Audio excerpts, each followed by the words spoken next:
Hari ini adalah pertemuan kita yang kelima untuk belajar pendidikan agama Kristen. Ya, di pertemuan sebelumnya di bab 1 dan bab 2 kita sudah membahas banyak hal tentang bagaimana keselamatan hanya di dalam Yesus Kristus. Ya, hari ini kita akan belajar bab 3, yaitu manusia yang diampuni dan diselamatkan. Tapi sebelum kita masuk dalam materi, kita minta pertolongan kepada Tuhan dalam doa. Kita berdoa. Terima kasih Tuhan atas segala nikmat kasih karunia yang senantiasa kami rasakan. Hari ini Tuhan, kami akan belajar firman. Buka akal dan pikiran kami agar firman-Mu boleh kami pahami dengan baik. Ini doa kami Tuhan, di dalam Kristus kami berdoa. Amin. Di bagian A, manusia menerima pengampunan. Ya. Manusia menerima pengampunan. Di bab 2 sebelumnya, keselamatan hanya ada di dalam dan melalui Yesus. Ya. Nah, sekarang kita mau belajar di bab 3 bagaimana manusia diampuni dan diselamatkan. Nah, anak-anakku, sebelum belajar tentunya kita harus menyediakan apa yang kita perlukan, yaitu buku paket dan yang terutama adalah Alkitab. Bagian A, manusia menerima pengampunan. Allah bersedia mengampuni dan menyelamatkan manusia yang telah berdosa. Allah bersedia mengampuni dan menyelamatkan. Kenapa? Karena manusia dinilai oleh Allah sebagai ciptaan yang amat baik. Itu dalam Kejadian pasal 1 ayat 31. Anak-anakku boleh membacanya. Jadi kenapa Allah mau menyelamatkan dan mau mengampuni manusia yang berdosa? Karena Allah menganggap atau menilai manusia itu adalah ciptaan yang baik. Nah, hal ini menunjukkan manusia memiliki nilai lebih dibandingkan dengan ciptaan yang lain. Nilai lebih yang bagaimana yang manusia punya? Manusia diberi akal, manusia diberi hati. Jadi setiap kita bertindak atau setiap kita mau melakukan sesuatu itu harus kita pikirkan baik atau tidak kita melakukan hal tersebut. Nah, itulah bagaimana sebenarnya manusia menerima pengampunan dari Allah. Karena inisiatif Allah sendiri mau mengampuni manusia. Mengapa Allah berinisiatif mau mengampuni manusia? Itu karena Allah menganggap manusia itu adalah manusia ciptaan yang baik. Manusia diciptakan segambar dan serupa dengan Allah. Dalam Kejadian pasal 1 ayat 27, diciptakan ialah manusia segambar dan serupa, baik laki-laki maupun perempuan. Apa yang dimaksud di sini segambar dan serupa dengan Allah? Manusia harus mencerminkan, harus menampakkan ciri dan sikap yang Allah ajarkan, yaitu di dalam Kristus. Bagaimana Yesus berbuat baik, itu juga yang harus dilakukan oleh manusia. Itulah salah satu gambaran mengapa manusia diciptakan segambar dan serupa dengan Allah. Manusia memiliki karakter ilahi yang mencerminkan kemuliaan Allah. Manusia harus hidup mengikuti perintah Allah. Karena manusia itu adalah ciptaan yang baik. Manusia diberi akal yang baik. Manusia diberi hati, akan tetapi dosa merusak segalanya. Nah, ini materi beberapa pertemuan kita yang lalu. Bagaimana situasi yang sudah diciptakan Allah sedemikian rupa di Taman Eden, tetapi manusia melanggar itu. Manusia melanggar perintah. Akhirnya manusia jatuh ke dalam dosa.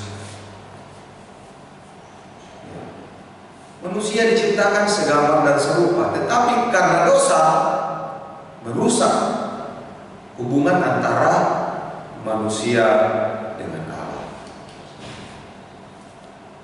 Manusia menerima pengampunan adalah barang siapa yang percaya kepada Allah. Jadi manusia yang menerima pengampunan adalah manusia yang percaya. Dalam Yohanes pasal 3 ayat 16. Jadi orang yang menerima pengampunan adalah orang yang percaya. Begitu besar kasih Allah akan dunia ini sehingga mengaruniakan anaknya yang tunggal, supaya setiap orang yang percaya tidak akan binasa, melainkan beroleh hidup yang kekal. Itu dalam kitab Injil Yohanes pasal 3 ayat 16. Jadi setiap orang yang percaya menerima pengampunan dari Allah, yaitu beriman hanya kepada Kristus. Nah, ini kita hanya boleh beriman kepada Kristus, boleh beriman hanya kepada Allah saja, tidak boleh beriman kepada yang lain, atau mempercayai sesuatu yang lain di luar daripada Allah. Ketika Allah memandang manusia berdosa, Allah keji, Allah murka terhadap dosa. Jadi anak-anakku sekalian, firman Tuhan selalu mengingatkan bahwa tinggalkanlah dosa, tinggalkanlah perbuatan yang tidak baik, dan berbaliklah kembali kepada Allah. Karena manusia yang menerima pengampunan, manusia yang menerima penyelamatan adalah yang percaya dan punya iman hanya kepada Allah. Di bagian ini, ya, di bagian B, manusia yang telah diselamatkan. Siapakah manusia yang telah diselamatkan? Alkitab menyatakan bahwa Allah adalah kasih. Pertama Yohanes pasal 4 ayat 8. Kita baca bersama-sama, anak-anakku boleh mengikuti di rumah. Barang siapa tidak mengasihi, ia tidak mengenal Allah, sebab Allah adalah kasih. Barang siapa tidak mengasihi, ia tidak mengenal Allah, karena Allah adalah kasih. Karena kasih, Allah senantiasa peduli atas manusia yang telah jatuh ke dalam dosa. Jadi bukan usaha manusia datang kepada Allah, tetapi karena kasih Allah senantiasa peduli atas manusia, sekalipun manusia selalu berbuat salah, selalu berbuat dosa. Karena keselamatan di dalam Yesus Kristus adalah sebuah anugerah. Ini selalu berulang-ulang kita ikut, selalu kita pelajari bahwa hanya ada di dalam Kristus kita memperoleh keselamatan. Nah, keselamatan itu kita peroleh dengan anugerah. Manusia telah dipanggil keluar dari kegelapan menuju terangnya yang ajaib. Nah, respon yang tepat menanggapi keselamatan dari Allah adalah bertobat. Kita harus bertobat, ya, untuk menerima keselamatan, untuk menerima pengampunan dari Allah. Kita harus kembali kepada jalan yang benar, harus kembali kepada apa yang diperintahkan melalui pertobatan. Nah, kata tobat itu menurut Kamus Besar Bahasa Indonesia adalah sadar dan menyesal akan dosa. Sadar dan menyesal akan dosa, perbuatan yang salah atau perbuatan yang jahat, dan berniat memperbaiki tingkah laku dan perbuatan kembali kepada jalan atau hal yang benar menurut Allah. Jadi kita harus bertobat. Bertobat itu atau tobat itu adalah kita harus secara sadar dan menyesal, mengakui segala perbuatan-perbuatan dosa kita dan berniat memperbaiki tingkah laku perbuatan dan kembali kepada jalan atau hal yang benar menurut ajaran Yesus Kristus. Bagian C, diampuni dan mengampuni. Allah yang telah lebih dahulu berprakarsa atau punya inisiatif mengampuni manusia. Hal ini senada dengan yang disampaikan Rasul Yohanes. Kita mengasihi karena Allah lebih dahulu mengasihi kita. Pertama Yohanes pasal 3 ayat 16. Kita mengasihi karena Allah lebih dahulu mengasihi kita. Allah sendiri yang punya inisiatif. Allah sendiri yang memprakarsai untuk mengasihi manusia. Buktinya, Dia mengorbankan anaknya yang tunggal untuk menyelamatkan manusia. Manusia sebagai pihak yang telah diampuni atau telah memperoleh keselamatan, memperoleh berkat dalam kehidupan. Bagaimana tindak nyata atau wujud nyata kita sebagai manusia yang diampuni? Nanti anak-anakku boleh baca di rumah kitab Bilangan pasal 14 ayat 19 sampai ayat yang ke-20. Yesus menegaskan bahwa syarat untuk memperoleh pengampunan adalah mau mengampuni. Ini syarat mutlak yang diajarkan oleh Yesus. Orang yang mau menerima pengampunan adalah orang yang mau mengampuni. Itu kuncinya. Ya. Untuk memperoleh pengampunan dari Allah, kita juga harus mau mengampuni sesama. Kita juga harus mengampuni ciptaannya. Anak-anakku boleh baca dalam kitab Injil Lukas pasal 6 ayat 37. Janganlah kamu menghakimi, maka kamu pun tidak dihakimi. Nah, dalam kitab Injil Yohanes pasal 20 ayat 23, jikalau kamu mengampuni dosa orang, dosanya diampuni. Dan jikalau kamu menyatakan dosa orang tetap ada, dosanya tetap ada. Ini adalah kunci orang-orang beriman. Ya. Ketika kita menyatakan bahwa kita dosanya telah diampuni, maka dosa orang tersebut diampuni.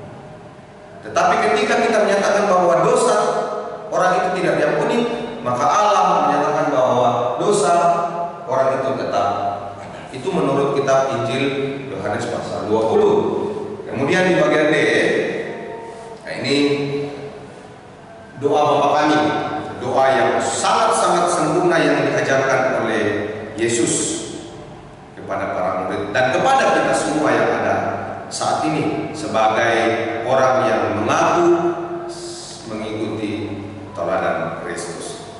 Doa Bapa kami tentang pengampunan. Bagaimana ajar doa Bapa kami yang Yesus ajarkan tentang pengampunan? Doa Bapa kami merupakan salah satu bagian dari khotbah Yesus di bukit dalam kitab Injil Matius pasal 6 ayat 12. Dan ampunilah kami akan kesalahan kami, seperti kami juga mengampuni orang yang bersalah kepada kami.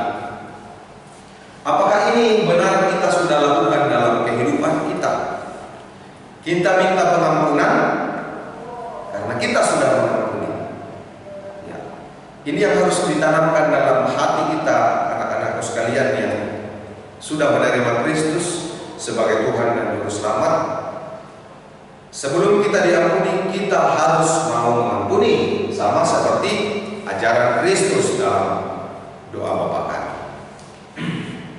Kemudian doa ini menjelaskan betapa pentingnya kesediaan mengampuni kesalahan setiap orang demi memperoleh pengampunan dosa dari Allah. Jadi kita harus mengampuni untuk menerima pengampunan dari Allah.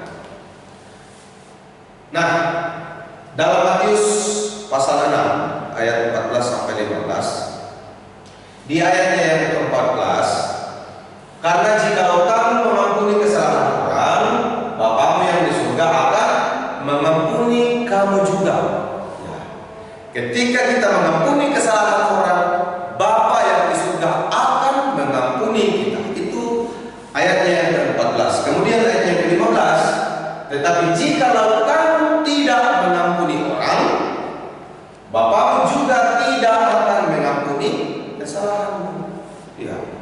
Ketika kita mau mengampuni orang, Bapa di surga akan mengampuni kita. Akan tetapi jikalau kita tidak mau mengampuni orang lain, maka Bapa yang di surga pun tidak akan mengampuni kita. Nah, ini yang harus dipahami anak-anakku, bahwa mengikut Kristus itu sungguh luar biasa. Ya.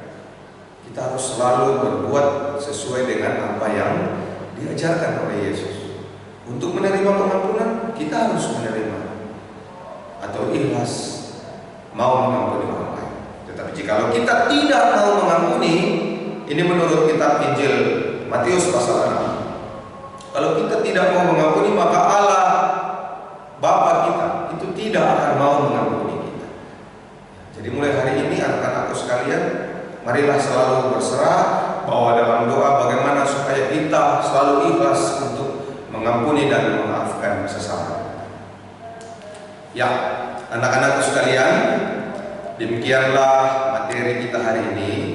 Semoga apa yang kita sudah pelajari hari ini boleh kita pahami dengan baik. Ya, anak-anakku, selamat belajar, selalu jaga kesehatan. Semoga proses belajar kita ini selalu berlangsung dengan baik, sekalipun kita masih dalam suasana pandemi COVID-19. Nah, untuk menutup pembelajaran kita hari ini, kita mau berdoa. Terima kasih Tuhan, waktu yang sungguh luar biasa kami nikmati, kami boleh gunakan untuk belajar firman. Kiranya firman-Mu yang boleh kami pelajari dapat tertanam baik dalam hati dan pikiran kami, guna kami pakai untuk melanjutkan akan hidup dan kehidupan kami, terutama kami sebagai anak-anak kekudusan. Ini doa kami, ini ungkapan syukur kami, di dalam Kristus Yesus kami berdoa. Amin. Ya. Sampai jumpa pada video pembelajaran berikutnya. Tetap semangat anak-anak di rumah. Tuhan Yesus